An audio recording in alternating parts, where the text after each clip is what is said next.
السلام علیکم جی ناظرین، آج ہم بات کریں گے کامل نماز۔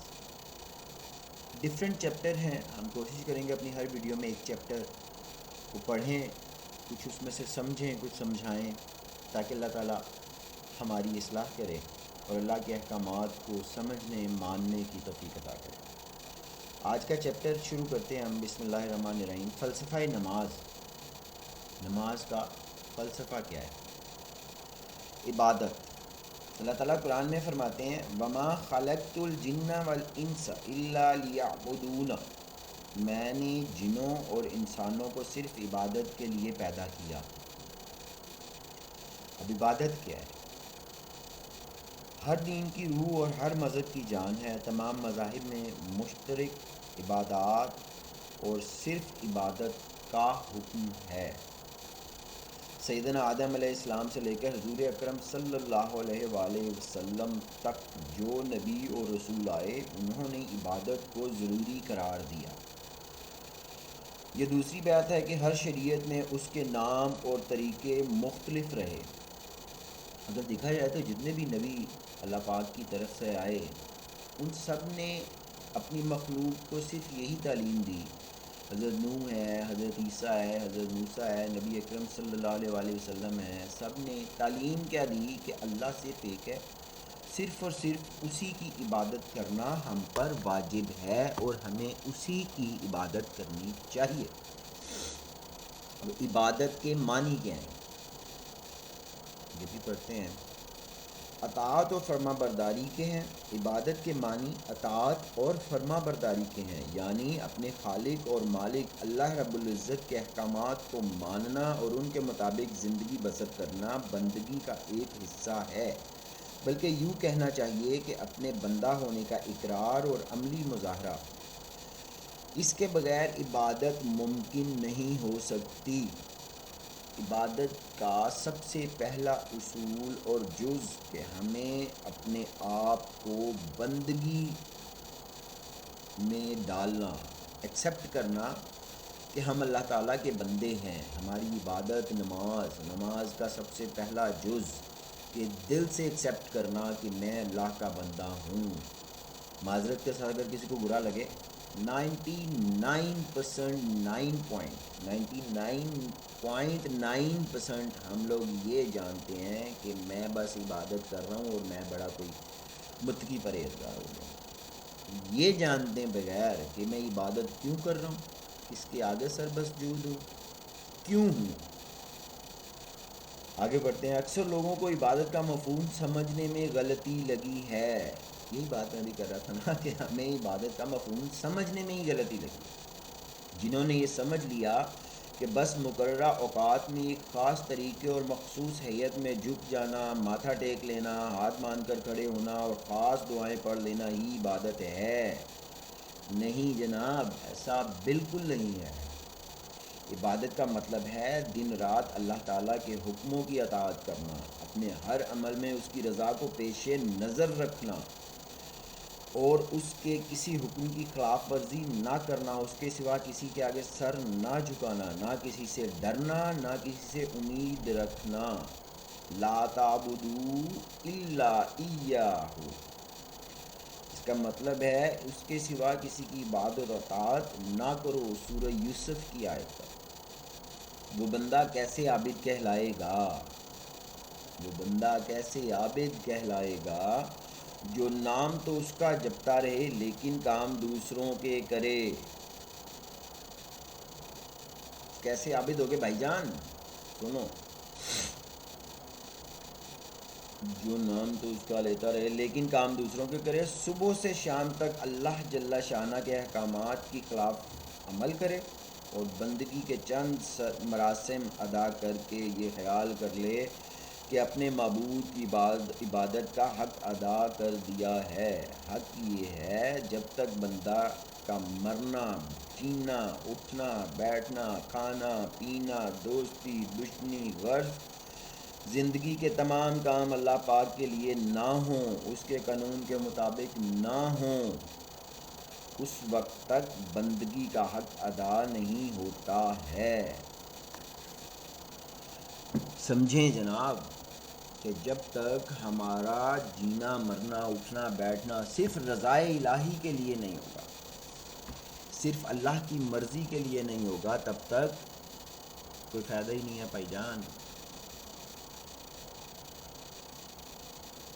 اس کے قانون کے مطابق نہ ہو اس وقت تک بندگی کا حق ادا نہیں ہوتا، جیسا کہ اللہ رب العزت نے اپنی آخری نبی صلی اللہ علیہ وآلہ وسلم کو ارشاد فرمایا۔ ترجمہ پڑھوں گا۔ کہہ دیں بے شک میری نماز، میری قربانی، میری زندگی اور میری موت اللہ رب العالمین کے لیے ہے، یہ تمام اللہ رب العالمین کے لیے ہیں، اس کا کوئی شریک نہیں، اسی کا مجھے حکم دیا گیا ہے، اور میں اول مسلمین ہوں، سب سے پہلا مسلمان اور فرما بردار۔ سورہ الانعام کی آیت کا ترجمہ پڑھا ہے میں نے۔ قرآن میں بار بار صحیح کہتے ہیں نا کہ قرآن میں موت کے سوا ہر چیز کا علاج ہے، ہر بات کا جواب ہے، ہر سوال کا جواب ہے۔ ہم مطلب اللہ کو چھوڑ کے معیوب لگتا ہے نا کہ میں اپنے رب کو چھوڑ کے کسی اس کے بندے کے پاس جاؤں گا۔ بھئی بندہ تو اسی کا ہے نا، تو میں ڈائریکٹ رب کے ساتھ ہی تعلق قائم کیوں نہیں کروں؟ اچھا اس میں ایک چیز یہ آ جاتی ہے، لوگ کہتے ہیں جناب وہ زیادہ پرہیزگار ہے، عبادت ہے۔ بھائی مانا ٹھیک ہے، معتبر ہیں، عبادت گزار ہیں، پرہیزگار ہیں، کامل بھی ہوں گے، سارا کچھ ہوں گے، ہیں تو اللہ کے بندے نا، انہوں نے بھی تو رب سے ہی سفارش کرنی ہے نا بھائی جان۔ نبی اکرم صلی اللہ علیہ وآلہ وسلم نے تعلیمات ہمیں کیا ادا کی ہیں؟ وہ کہتے کیا ہیں کہ صرف اللہ کے احکامات پہ چلو، تمہیں کسی بندے کی ضرورت ہی نہیں پڑے گی۔ بھئی نبی اکرم صلی اللہ علیہ وسلم کس کے پاس جاتے تھے؟ کسی کے پاس نہیں جاتے تھے نا، وہ صحابہ کرام ضرور اصلی اصلاح کے لیے جاتے تھے، پوچھنے جاتے تھے کہ ہمیں، تب تو علم نہیں تھا نا، دین عام نہیں تھا، قرآن عام نہیں تھا، قرآن نازل پورا نہیں ہوا تھا، چند آیات میں آتا تھا، اس کے ترجمہ پڑھایا جاتا تھا، پھر جس نے سمجھتے گئے انہوں نے اس پہ عمل کیا۔ تو نبی اکرم آخر الزمان صلی اللہ علیہ وآلہ وسلم کا دنیا میں آنے کا مقصد کیا تھا؟ ہمیں تعلیم دینے کا مقصد کیا تھا؟ کہ تب تو قرآن نہیں تھا، صحابہ کرام کو انہوں نے تعلیم کس چیز کی دی تھی؟ اسی چیز کی دی تھی کہ اطاعت صرف اللہ کی، عبادت صرف اللہ کی، مانگو صرف اللہ سے، اور اس کی رضا میں راضی رہنا سیکھو۔ اگر کچھ چیز ہم مانگ رہے ہیں، ہم طلب کر رہے ہیں، وہ نہیں مل رہی، تو اس میں رضا الہی جانیں، اور اللہ کا شکر ادا کریں کہ جو نعمتیں ہمارے پاس موجود ہیں۔ حسد نہ کریں، دوسروں کو دیکھ کر حسد نہ کریں، یہ نہ جانیں کہ اس کے پاس یہ ہے، میرے پاس یہ نہیں ہے، اس کو اللہ تعالیٰ نے سب دے دیا، مجھے کچھ نہیں دیا۔ مطلب یہ چیز تو اللہ کی ناشکری ہوگی نا، نافرمانی ہوگی۔ تو ان چیزوں کو سامنے رکھنا بہت زیادہ ضروری ہے۔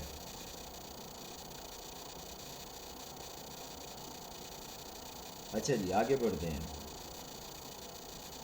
اس کا مطلب یہ ہرگز نہیں کہ انسان اپنے معبود سے تعلق پیدا کرنے کے لیے دنیا سے قطع تعلقی کر لے۔ دنیا بھی رکھنی ہے لیکن دین کے ساتھ۔ حکم اللہ کا کیا ہے کہ جس دنیا میں نے تمہیں بھیجا ہے اس کو بھی قائم رکھو، لیکن میرے احکامات پہ چلتے ہوئے، میرے حکم پہ چلتے ہوئے اپنی دنیا کو درست کرو، آخرت بھی درست کرو خود بخود۔ اس لیے کہتے ہیں نا کہ دنیا ایک امتحان ہے، یہاں پہ ہم آئے ہیں، اللہ تعالیٰ نے ہمیں زندگی گزارنے کا ایک موقع دیا، یہ دوبارہ واپس نہیں آئے گا۔ تو حکم یہ ہے پہلے دن سے آج تک کا حکم یہ کہ میرے احکامات کو مانو، سمجھو، ان پہ چلو۔ اچھا جی آگے حضرت محمد صلی اللہ علیہ وآلہ وسلم کا واضح ارشاد ہے، اسلام میں ترک دنیا کی کوئی گنجائش نہیں ہے۔ اسلام کی تعلیم تو یہ ہے کہ دنیا میں رہو، دینی راحتوں اور لذتوں سے فائدہ اٹھاؤ، سب کچھ کرو، لیکن اپنے حقیقی مالک و خالق کے احکامات کے مطابق رہو، کوئی بات اس کی مرضی کے خلاف نہ کرو، یعنی سب سے آسان اور فطرتی راہ۔ اب مشکل میں تو انسان نے خود کو خود ڈال رکھا ہے نا، ہم لوگوں نے اپنے آپ کو تو مشکل میں خود گھیر رکھا ہے۔ ایک جھوٹ بولنے کے لیے 50 جھوٹ بولتے ہیں، ایک سچ کو، ایک بار سچ کیا ہے مطلب اس میں کیا ہو جائے گا کہ ایک بار بندہ خفا ہو جائے گا، لیکن اس کے بعد کچھ اگلی دلیل نہیں دینی پڑے گی۔ اللہ رب العزت نے کتنا آسان کر دیا۔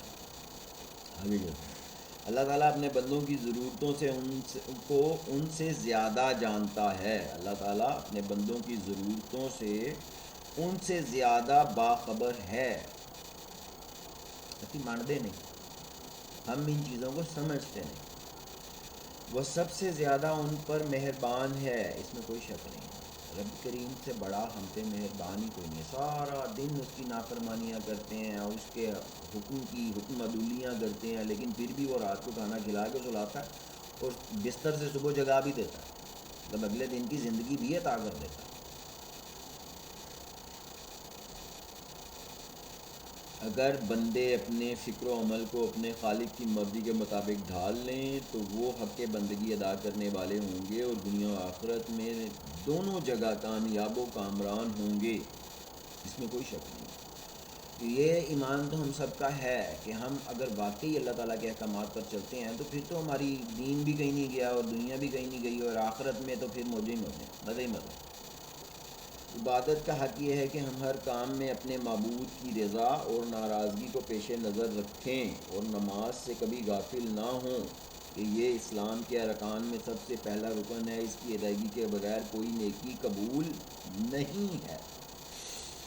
اللہ تعالیٰ ہمیں نماز قائم کرنے کی توفیق عطا کرے اور اس نماز کی برکتوں سے اس نماز کی تاثیر ہمارے اندر اتار دے، اپنے احکامات پہ چلنے کی توفیق دے، اچھے برے کو سمجھنے کی توفیق دے۔ ہمارے لیے برا صرف یہ ہے کہ جو ہمیں نہیں ملا ہوا، جو ہمیں مل گیا وہ کسی اور کو نہ ملے، یہ بالکل نہیں ہونا چاہیے، ایسا ہمیں سوچنا بھی نہیں چاہیے۔ اور یہ ہمارے معاشرے میں بڑی کامن چیز ہے کہ ہماری تگ و دو، ہماری دوڑ کیا ہے کہ بھائی فلاں کے پاس گاڑی ہے تو میرے پاس کیوں نہیں ہے، اچھا اس کے پاس چھوٹی ہے تو میرے پاس بڑی ہونی چاہیے۔ ہم نے خود اپنے آپ کو مشکل میں ڈال رکھا ہے، ہم نے خود اپنے گرد مصیبتوں کے گھیرے کو دن بہ دن ہم لوگ تنگ کرتے چلے جا رہے ہیں۔ اور آسان کتنا ہے اس میں کہ اللہ تعالیٰ نے کیا کہا ہے کہ صرف میری رضا میں راضی ہو جا یار، اگر میں نے کوئی چیز تجھے نہیں دی تو میرا شکر ادا کر، ہو سکتا ہے تیرے شکر ادا کرنے سے میں کچھ دیر بعد تجھے عطا کر دوں۔ تو آج کی ویڈیو میں بس اتنا ہی۔ اللہ پاک ہم سب کو ہدایت دے اور ہم نے جو آج پڑھا، جو سمجھا، اللہ تعالیٰ اس کو سمجھنے کی توفیق دے۔ مزید انشاءاللہ نیکسٹ اگلی ویڈیو میں ہم ضرور آگے ہے جی الصلاۃ و نماز، صلاۃ و نماز کیا ہے، یہ اگلی ویڈیو میں ہم لوگ انشاءاللہ اس پہ ڈسکشن کریں گے۔ تو ابھی جو سمجھا، جو پڑھا، اللہ تعالیٰ اس پہ ہمیں جو ہے وہ قائم رکھے اور ہمارا قبلہ درست کر دے۔ اپنا بہت سارا خیال رکھیے گا، ویڈیو اچھی لگی ہو تو بہت آگے شیئر کیجیے گا۔ چینل کو اب تک سبسکرائب نہیں کیا، نئے آنے والے یا پرانے جو لوگ بھی ہیں جنہوں نے ابھی تک سبسکرائب نہیں کیا وہ کائنڈلی چینل کو سبسکرائب ضرور کریں۔ مجھے اجازت دیجیے، دعاؤں میں یاد رکھیے گا، اپنا بہت سارا خیال رکھیے گا۔ اللہ حافظ۔